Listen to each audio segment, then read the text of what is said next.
Welcome to the Sellosophy podcast. Today, I'm excited to bring in a friend of mine who's also a guest that is an expert in the world of leadership and communication. His name is Mike Conn, and we're actually both in the same Exactly What to Say certified guide program, together with Phil Jones and a few other professionals that are in that space that are passionate, like myself and Mike, around communication. Mike, we've known each other for probably about a year or two now, and you joined our Reframe conference last year to participate as a table facilitator, which is what we call perspective changer in our world. But you've delivered over 500 talks, and you bring a lot of expertise and experience in the world of teaching leaders and organizations and teams to work better together to solve the problem of disunity and division. And you have a book that I've been reading through and writing some really good notes on it that's got 40 plus bite-sized chapters with easy and actionable tools and tips for teams and leaders to leverage to help improve some of these challenges that are happening in the world. And so I'm excited to talk to you about that and ask you some questions about it. So welcome. Man, thank you so much, Carlos. It's my honor to be here, man. Very cool. So Mike, you've been familiar with my world, and the community that we support is mostly in the accounting space. And what you've probably learned coming to Reframe and seeing and meeting a few of them is that they range anywhere between like solopreneurs. So when we think about leadership, it's like self-leadership all the way through like firm leaders who accidentally became leaders is what we call it, right? It's like I am a tax preparer or an accountant or a professional that provides services to clients. I'm really good at the work, but now I'm getting so popular, I'm getting so many referrals that now I have to hire help. And they start realizing that now becoming leaders, they have to actually I don't want to say babysit these people, but sometimes they have to learn how to manage and work with different personalities and how to keep them engaged and how to make sure that they are technically equipped to do the work correctly and learn the skills to learn how to work with people and learn how to work internally and follow processes and all these things. And I guess from your experience thinking about similar things that you've been exposed to, what do you think are the biggest initial communication mistakes you see from leaders that might get in the way or that is stopping that ability for them to work better together? What a great question. And I think for most of us, the biggest mistake about communication is the assumption that it's taken place. I mean, that's not original to me. A lot of times we think, well, this is what I meant so people can decipher what I mean and like they can read my mind. And the truth is nobody can read somebody else's mind except maybe some of those mentalist folks that you see on TV or something like that. But it's one of those things where no matter who we are and what we're trying to communicate, we make the well-intended mistake that the other person in the conversation cares as much about the thing that we're talking about as I do, especially to your point, thanks for the kind words, when it's your own words or when it's your own IP or your own ideas, right? So for me, when I'm thinking about the accounting space, and so much is true what you said about the solopreneurs and how all that works. And man, you were an amazing widget maker. And because someone was an amazing widget maker, now someone is like, oh, man, can you make some widgets for me? Yeah, sure. Now I got to hire some help to make the widgets too, but they're not going to make it just like me because we have this implied communication. Simply implied communication is just, I had the conversation with you, you just didn't have to be present for it. That's the best way I can articulate that is I've got a couple of giant toddlers now. When I started telling the joke, they were giant toddlers. They were 17 and 19 years old. Now they're 20 and 18, 6'5", 300 pounds, and 6'3", 285 or something. And it's one of those things to where, when I ask even people who live in my house all the time, they live with me all the time, and I say, hey, why don't you go do this thing? And I ask them to do a thing, but I only halfway ask them or only ask them to do part of the thing. And I assume that they're going to be able to finish my sentence. Well, that didn't happen. I didn't communicate well. Specifically, one time my boys were playing Xbox, and I went in and asked one of them, hey, buddy, we go unload the dishwasher. He said, yeah, sure, Dad. So he goes and unloads it, and then he comes back and he's playing video games. But I walked into the kitchen, and I immediately got irate. I'm like, because I don't know about your kitchen. At my house, we've got, the dishwasher, then the sink, and then the left of the sink is where the dirty dishes go, right? And so there were a bunch of dirty dishes that could have and should have been reloaded in the dishwasher. I went back to my kid's room and I slammed the door open, and said, hey, what are you doing? And he goes, I'm playing Xbox, Dad. I'm like, I understand you're playing Xbox. My question is, why didn't you do the thing? Why didn't you finish doing the thing that I asked you to do? He said, you didn't ask me to do that. I asked him to unload it, but I didn't ask him to reload it. I assumed that he knew what I meant. And I think that happened. These conversations, communication, it's different at work and at home and in your community, but it's also the same at work, at home, and in your community. So the biggest thing that I think, let's be super, super basic. And in the interest of clear communication, hey, buddy, does that make sense? Like, do you understand what I'm asking? Of course, that's how it works at home. But I think in the solopreneur phase, especially when you're working with contractors, you're working with all of these different, you're working with vendors, different clients. It's so easy to think that I got my point across because they don't know the right question to ask on a follow-up question. And so they think they understand what I mean, but then we get off the phone, off the call, out of the email loop, whatever. And then we're like, oh man, what was actually going on? So implied communication, I think, is a tremendous, it's in our blind spot. Yeah. I mean, I heard a lot of great things in there. I think my follow-up question was going to be, if you were to approach that again, like what would be some tips you would give folks? But I think you being able to say, asking some follow-up questions, confirming if they understood the instructions, and in some cases, kind of self-assessing the way that I communicated really cover all the bases of the exact instructions I wanted to give. Because I see this kind of like as when you're leading your ChatGPT, the way that you give instructions is going to determine what you're going to get. And sometimes some people are like, I didn't mean that, I meant this. I didn't mean that, I meant this. And you have to go like prompt it 17 times. We can't do that with a human. Sometimes they're going to lose their patience. So how can you efficiently and effectively have a discussion or a conversation where if you're going to be giving direction or instructions, you can confirm that, number one, you properly gave all the things in detail of how they wanted it done without assuming that they should know exactly how to do the thing the way that you know how to do the thing. Because I think that's one of the biggest mistakes. Is like, I remember when I was a top producer in sales, and a typical mistake or thing that occurs right in organizations and companies, it's like, they're such a great individual contributor, let me throw them into the manager role. And what happens is, like, there's a big shift. Number one, the number one contributor, probably a great employee, hard worker, strong work ethic, very competent, competitive, all these things, high achiever. Right? The people they're going to lead might not have the same personality or traits. And the big mistake that I made, at least, was I assume that everybody has the same work ethic that I do. And so whenever they didn't show up the way that I did, then I would kind of judge them or like get angry at them, like, how dare you, kind of thing. But like, I created this random, standard that everybody should be as hardworking as I am and do things the way that I do. And to this standard, everybody should be resourceful. That's normal. And what you realize is that everybody's motivated differently. Everybody thinks differently. Everybody's in a different competency level of a skill set. Everybody's in a different commitment level. Like there's a bit larger story and motivation and level of assessment of where everybody's at. And so slowing down, being more patient, getting clarity around where they are, like diagnosing where are you in executing these tasks and how can I get you to a place where I already have competency or skill. And so it's not an easy task, but it requires tons of patience, tons of asking questions, being curious, rather than just assuming, to your point. Oh man, that's so good. I think one of the biggest things that we do as humans is we listen with our ears, which is important. I mean, it's good.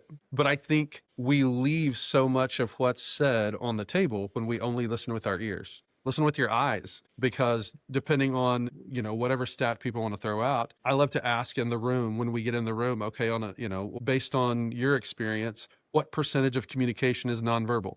And they say whatever the number is. And we did this 2 weeks ago in a session with some chamber leaders, and the numbers ranged anywhere from 51 to 91%. Well, if I'm only listening to what you say, or to your analogy with ChatGPT, who doesn't read my face yet anyway, then I'm leaving the relational capital on the table. Because especially in my example with my kid, if I would have been my kid, if I would have been plugged in with my son, I would have noticed he was looking at this. Like he may have wanted to, and he may have wanted to be engaged, but I heard him say yes. And then I was going on to the next thing.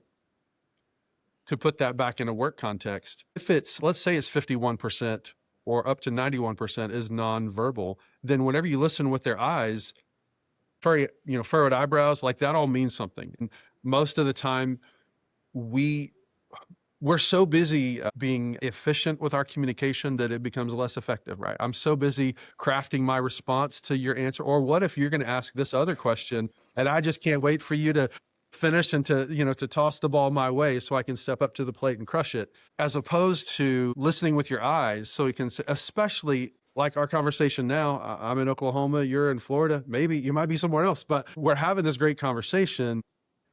If I only hear you say what your words are saying, but I don't look at your facial expressions, then I'm forfeiting so much of it. And to me, that word forfeit, that's a weighty word. Like that means something. And whenever you put it that way, it's not just, hey, why don't you listen to what they're saying by looking at them? But when you say, to the extent you don't listen with your eyes, you forfeit the majority of what they're actually saying. Okay, well, now I'm leaning in because I want to know more than just the answer to my question, but you're going to give me a lot of context that goes with that. So to me, I think that's incredibly, it's just right there in front of us. Like, it's not tricky, it's not hidden, but it's in our blind spot for most of us because we're not thinking about that. And I'm curious, are there 2 or 3 cues, like let's say that you're leading a Zoom or something, are there 2 or 3 cues that you might notice as you're leading a workshop, a team meeting, or you're observing your leader do that would indicate to you there's lack of engagement here, there's frustration here, there's something that the energy doesn't seem like where it needs to be? Like, what would be 2 or 3 things you would point out or notice that would give you that body language cue to say it would be good to address this maybe in the moment or after the fact? Say, hey, I noticed you had your camera off. I don't know. Like, I noticed that you were like looking at a screen, but not really like paying attention. Like, what would be those things, Mike? yeah, I mean, for sure, the eye contact is a big one. If I'm just looking at my notes, that's a big one.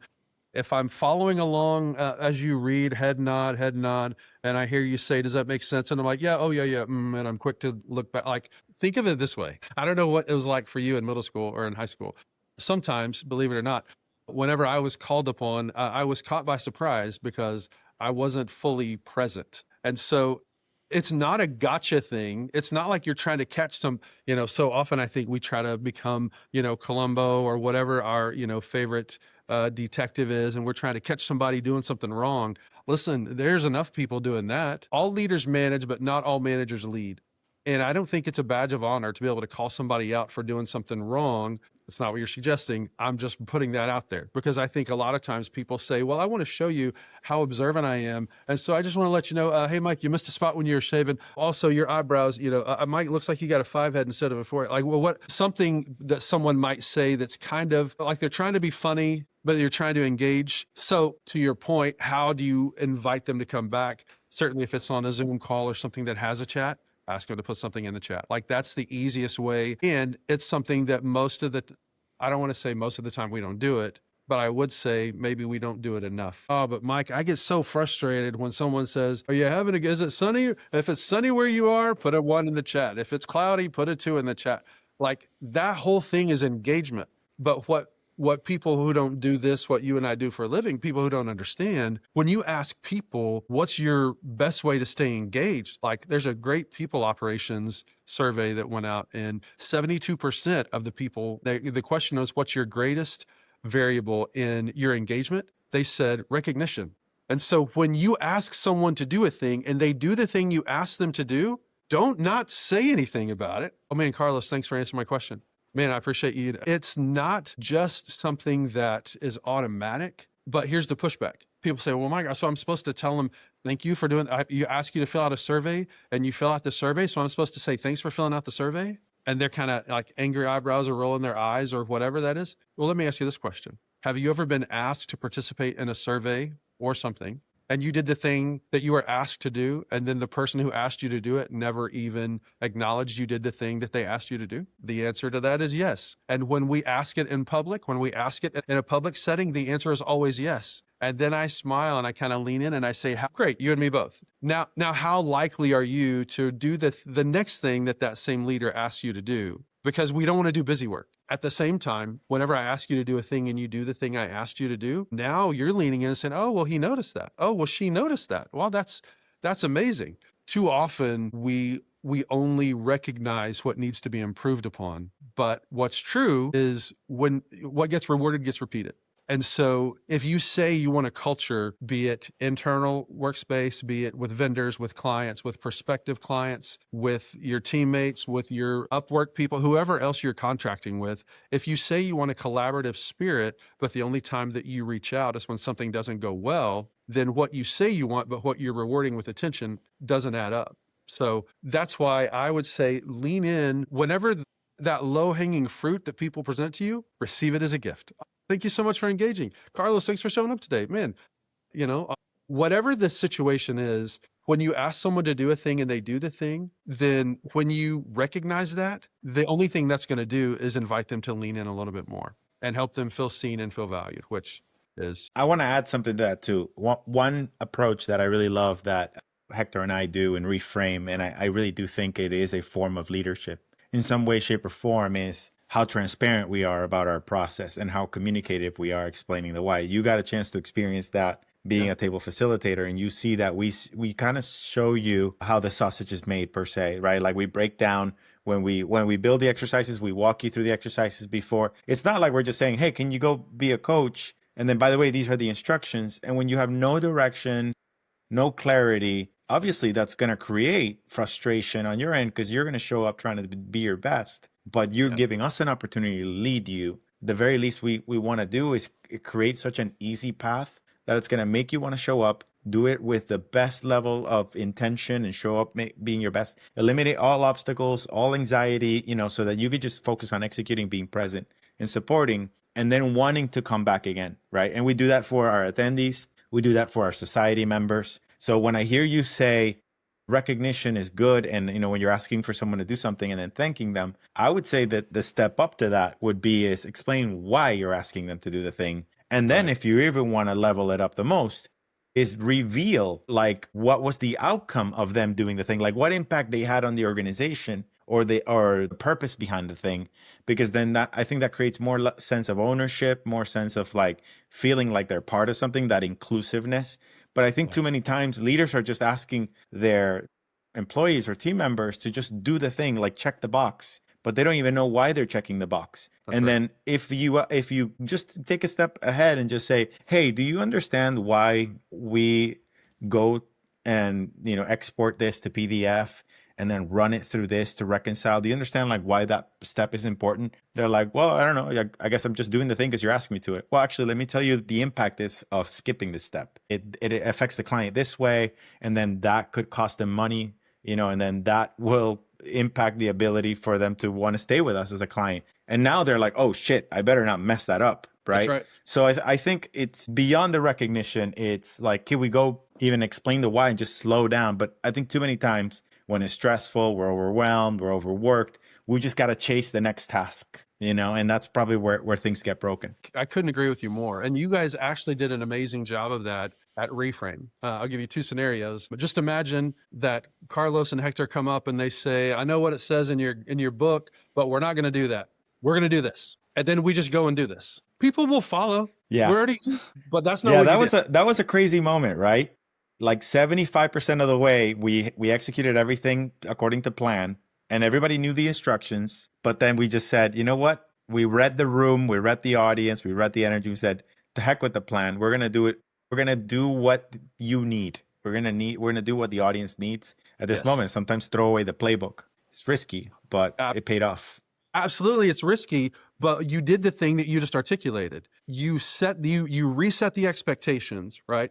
And then you said, this is why we're pivoting. This is what we were going to do. Just to remind you, this was he was going to do his thing. We're still going to give you that content, but it's going to be a different place. And this is why, because we think this serves our audience the best for the moment we're in right now. Mm-hmm. Like that changes everything. And you're really peeling back the yellow curtain. Like you're really bringing us into the conversation. And when you do that, you're not just saying, hey, I think this will serve you best. You're also kind of on the down low, putting handles on it and saying, this is also how you could do it if you're watching. Like if you could do this same thing, if you have this plan, you have all you got stuff you want to talk, whatever, you got this plan, but in the moment, not like on a whim, But in the moment, because you were watching, you were listening with your eyes, you were also listening to how many tables was it? 20 something tables, the chatter that was going on, and all of the table leaders, all the perspective changers, all the experienced partners, everyone saying,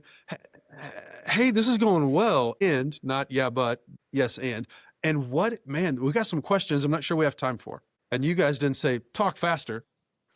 You said, well, how can we serve our audience best, not only for this year, because the real chess versus checkers of it all is you knew there was going to be a Reframe 2026. And so the better experience people have now, while they're already here, I don't have to convince them to come back. They're going to know we're going to do everything we can to serve the moment, even if it means I put my plan on the back burner, because I think there's a better way to serve you more. And I think no matter if you're a solopreneur, no matter if you're the CEO, or if you're the brand newest new hire in the organization, that's a great example of leadership by example. What's true is leaders are sometimes the first followers. And if it would have been your idea, but not Hector's, then he might have been like, whoa, wait a minute. I don't like that. It's my talk, whatever. Vice versa, especially I have 2 younger sisters. So I love the sibling dynamic that you guys were very open with. You even played off each other very well, which wasn't surprising to me, but it stuck with me. Here we are months later, and it's very vivid in my mind. So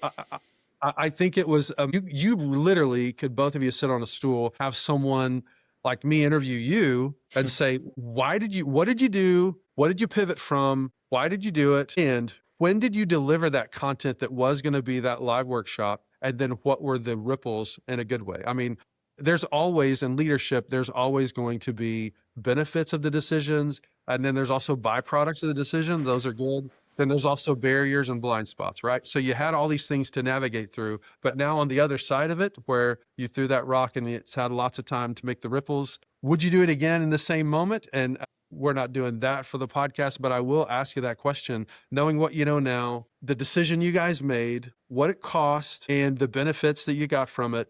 Would you do the same thing again if you had it to do over again? Yeah. And that's just the way we roll. That's, Hector and I were very locked in on serving, and we're always about being open-minded and learning and doing better. And this year, where we took very seriously some of the learnings from last year, and always about refinement, because our number one client is our community, and we want to serve them based on what they need, not what we think they need. And so we know that through having a monthly community where we have masterminds and workshops, and that's our research and development work for building the content. And we're not going to have the content ready until maybe 30 days before, because we want to have it as relevant and as useful as possible to them.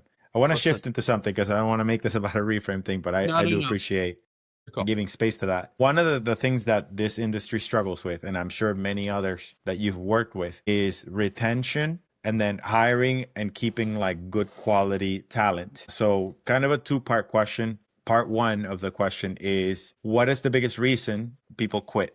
And I'll give you part 2 after that. But let's start that. What is the biggest, in your experience, when you're speaking with leaders, what are some of the biggest reasons why people quit their organization or their leader? Simply put, because they don't feel seen and valued.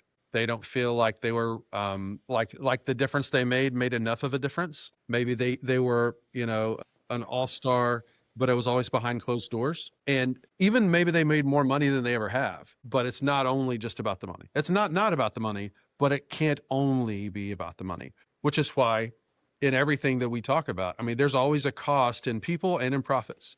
There's a cost in production. There's always that cost, which is why when you're listening with your eyes, you're kind of got your head on a swivel. You can see what's going on. You can take the temperature of the room. And most of the time, in my experience, when people leave, it's not because even they didn't enjoy some of what they were doing, but they felt invisible. And if the only time that we give feedback is in the annual 360 review, then you're not only thinking that they might feel undervalued or underappreciated, you're almost guaranteeing it. Now, there are lots of different ways to do it. You can do a 5-minute stand-up meeting. Certainly when remote, you can do 5 minutes. I'm a huge fan of what I call the 2% rule. You can do anything for 10 minutes. And if you can schedule a time to meet with all of your vendors or all of your contractors once a month, once a quarter, whatever that looks like, just to say, hey man, you're doing a fantastic job. But you can't just stop there. You could, but when you say, "Hey, way to go, nice job," that would be like Hmm. saying to that'd be like saying to Alejo, "Hey, good job." Hmm. What do you mean, good job? Like that was freaking awesome. Not only that, these are all the ways it was awesome. But when you see Context: it, Alejo is our visual sketch note artist that comes every year to do a phenomenal job at our event. But yes, go on. I get so excited about Alejo, I forgot to say who he is. But Yeah. that it's that sort of a thing because people, whenever you say whatever you job to anyone, they're like it's one of two types of response. Either okay, yeah, thanks, swipe left, they're saying what they have to say, or they're like a Labrador. Well, what did you like? Because when you tell me what you like, then I can do more of it. Right. That's not tricky. Sorry to cut you off, but there's a book that I remember early as a leader. It talks about what you're pointing out, which is maybe you heard of the book called Whale Done. No, Okay. I'm writing it down. Real quick, it was just like a short little book. I think it's one of those books like the same writers that write the 1 Minute Manager and those little short books that are easy to read. Yeah. Like, and I'm in my 20s and I'm like, man, how do I motivate my people and how can I make it seem authentic? Like what I did wrong a lot is I would always catch them doing the wrong thing and teach them how to fix it. And like they would just get mad, right? Because in their mind, they're like, oh, I'm always going to get caught, right? And I think that's one of the biggest, I think people who are stepping into a role that are not a leader, they don't know like how to lead. They think, oh, if I just catch all the things they're doing wrong, they'll get better. But a lot of people take that personally, right? Like if all I'm waiting for my manager or my leader to tell me what I'm doing wrong, then the next thing I'm going to wait for is for someone to catch me doing what's wrong. Long story short, the book's about this manager who team was not performing. Everyone was intimidated by him. And his leader says, hey, why don't you go to SeaWorld and talk to this trainer and watch how he trains the whales. And it turns out that this trainer, this guy's mind is blown. Before the show happens, he would walk and watch him train the whales. And he is asking the trainer, he's like, how do you get these huge mammals to do what you're telling them to do? And what he tells them is that you got to catch them doing the right things, right? Mm. That's Whale Done, playing on words on well done. Yeah. And that always reminded me. And there's some dangers to doing too much of that all the time, right? There's an importance of having balanced feedback. But I think people do really care and they do appreciate when the person that's leading them is catching them doing the right things. Yeah. And especially in the world of accounting or in a world of compliance where making mistakes can be chaotic or can be catastrophic, right? Because you can get an IRS audit or you have to pay a penalty or this and that. I think the default mechanism is like, let's try to avoid as many mistakes as possible. So I think workers in this space operate a little bit more with fear of getting it wrong, anxiety of getting it wrong. So I think being able to add the layer of, let me just recognize you on all the things you were doing right. And then let's kind of revisit some of the areas of opportunity.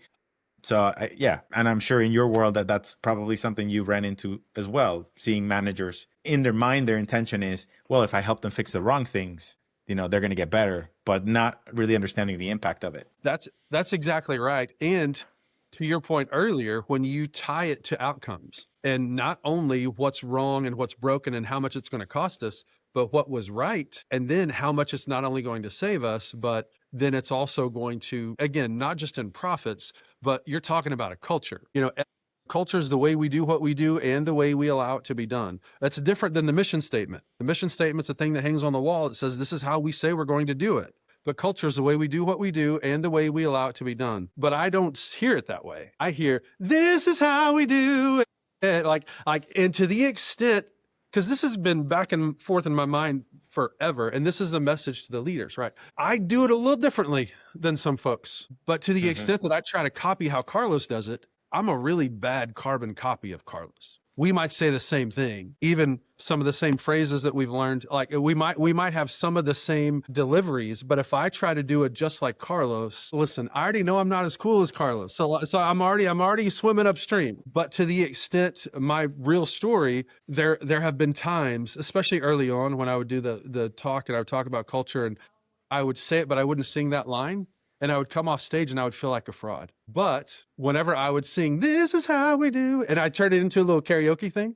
Because listen, if you were around in 1995, like you may not have graduated in high school like I did in 95, but you heard about Montel. And if you didn't hear about it then, you for sure heard about it since. And I think that's one of the things that makes us a little bit fearful as leaders because, well, and I could imagine I can empathize as not an accountant, but being someone who's like, oh, so no, I definitely empathize with the solopreneur side. And if I say one wrong thing to upset somebody, my biggest client or top 25% client, whatever, and they take their business somewhere else, I'm screwed. Like it's a whole different thing. So we try to play it safe, right?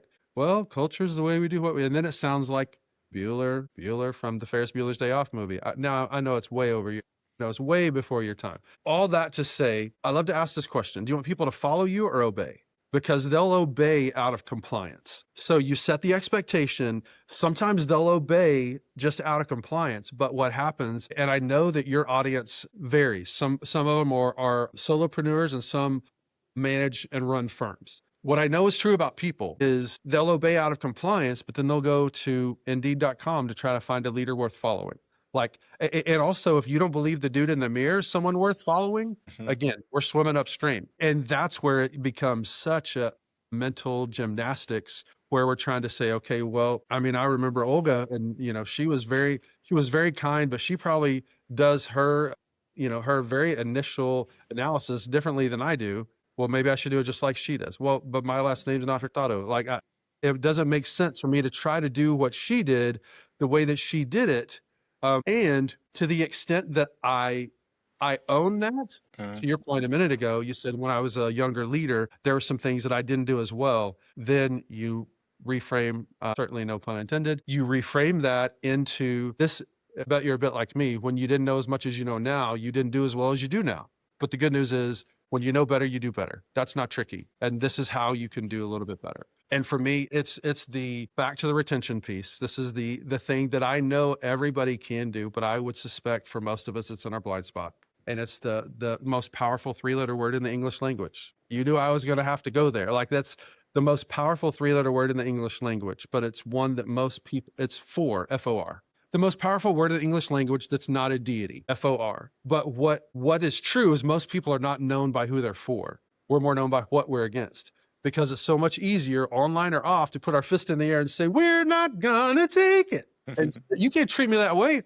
Angry eyebrows, and then we become keyboard warriors and have what I call social media courage. And then you can say whatever you want online, big britches, but we're not having the conversation face to face. And no matter who it is, if it's, you know, all these different relationships that you have, when they know that you're for them, everything hits different. The feedback hits different. The suggestions hit different. The advice, the arm around your shoulder. Hey, I saw what you did. I know what you were thinking, but this is probably something you didn't anticipate yet. It's a totally different dynamic. And you could have the same 4 things. If I say, okay, Carlos, in your experience, what are 4 variables that make a great accounting firm? And you would say 1, 2, 3, and 4. And we would put that in certainly I have it in chapter 4 in my book because I'm not a total idiot trying to keep it all together. But there's a difference in the 2 images. One image just says left, right, do this, do this, do this, do this. But the other one starts with a bullseye in the middle and works backwards, and it's 4. And then it's because of the fact that you said you want ...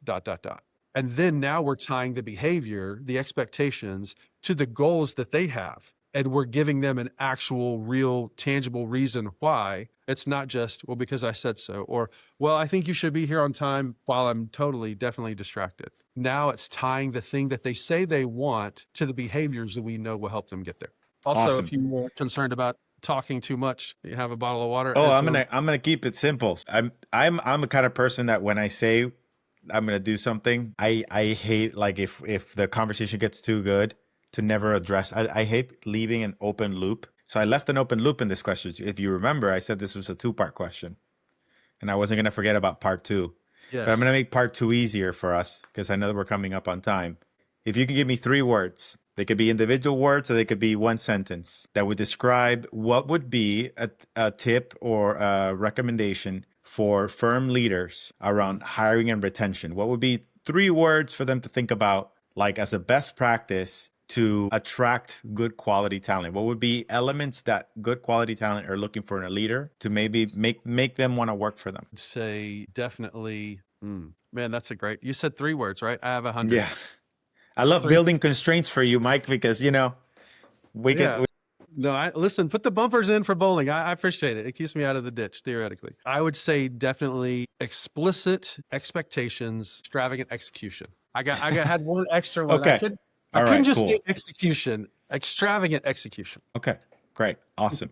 Yeah, I just think that, one of the things that, again, a lot of small business owners struggle with is being able to retain and, keep talent and develop them fast enough to be able to work on a lot of technical things, especially during busy season. They just struggle. They end up falling back to having to do the client work because they didn't develop the talent fast enough, or they didn't put in the work to serve that person, or maybe even didn't have the right hiring criteria. Right? They just took anyone that says, yeah, I took a QuickBooks course, so now I know how to do bookkeeping. And so often out of desperation, because of the need and because of the season, because there's a little bit of like, I gotta do this task for this client or else I lose the client. The judgment gets clouded. And so, yeah, so like I think there's a big opportunity in this space to help accounting leadership to do better job at hiring talent. But then the other challenge is, although you may say that it's not being seen and being invisible, money is a factor. Like some people, if they don't get paid enough, they won't snatch and they won't take an accounting or tax preparation job,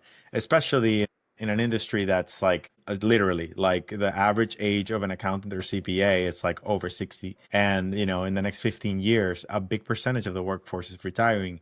And there's more people leaving the industry than coming into it. So there's a really big gap. And I'm not asking you to solve, just kind of wanted to throw it out there. I wanna wrap it up by asking something that brings us together, that brought us together in the first place, which is some exactly what to say stuff, right? If there was one critical conversation that would help leaders, those who lead people, address better, what would be that one conversation that they could get better at when it comes to leading their teams? So fabulous question. I think it's the easy open with what is your experience? Get a bottle of water. What's your experience with being appreciated? What's your experience with a leader worth following? What's your experience? Whatever question you want to ask, let me say it differently. Whatever you actually want to know, back up 2 questions before and say, what's your experience with that? Maybe even what is your expectation of what that looks like? And then what's your experience? And then listen. And then after they tell, because they're giving you all the context. Mm-hmm. Yeah. And once you have the context, then you can pull out your 6-part framework or whatever, like all of that stuff. But to the extent, if you're asking me, you're wanting to hire me, but you're going to tell me how great the firm is. I mean, I want to know that I'm working for a reputable, someone who's been here, who's going to be around. For sure, I want that. And when you ask a prospective team member, what's your experience with this thing? Because we know this is what sinks a lot of the firms. Then you're giving, it's kind of like I'm borrowing a quote from the great Shea Gilgeous-Alexander when he said a couple of weeks ago after a game that they played, he said, I have all the answers. I just need to know the questions. It's that kind of a thing. You're inviting them to ask you the question that's going to help them succeed. That's great. That's fantastic. Yeah. And, this ties back to what we learned together, through the certification, that it's also a combination of that with empathy, right? If you can show the other person that you care about what they care about, then they'll reciprocate by caring about what you care about. And I think is that we lead first by caring about what's important to them, to what success means to them. Maybe success to them means teach me when I don't know things. Success to them means is recognize me when I do it right. Success to them could be like, give me all the training that I need so that I could be equipped to do the job that I need to do. And people are motivated by different things. Some people are motivated by recognition. Some people care about family first. Some people care about money. Some people care about whatever, right? So being to your point, understand what they care about and then lead them based on that. And I think that'll be a good start to a good relationship that is going to retain that person and allow the culture to be built the right way. So Mike, it's been awesome connecting with you and chatting with you and learning about not just your book, but your tons of wisdom that you brought to this conversation today. How can folks connect with you? Man, it's my honor. Thank you, Carlos, for the invitation. Easiest way to connect with me would be coaching.com, or if you're on Instagram, I'm on there quite a bit, messaging, voice messaging. I'm easy to find there. Mike Conn Communication, and here's my cell phone number. Call or text me anytime. That's awesome, man. Thanks for joining today. Really appreciate it. I will share more of the details of how folks can get in touch with you and learn more about, get a copy of your book and follow the content that you create around this topic. But it was a pleasure having you, and thanks for tuning in, everyone. It's my pleasure, man. Thanks, Carlos.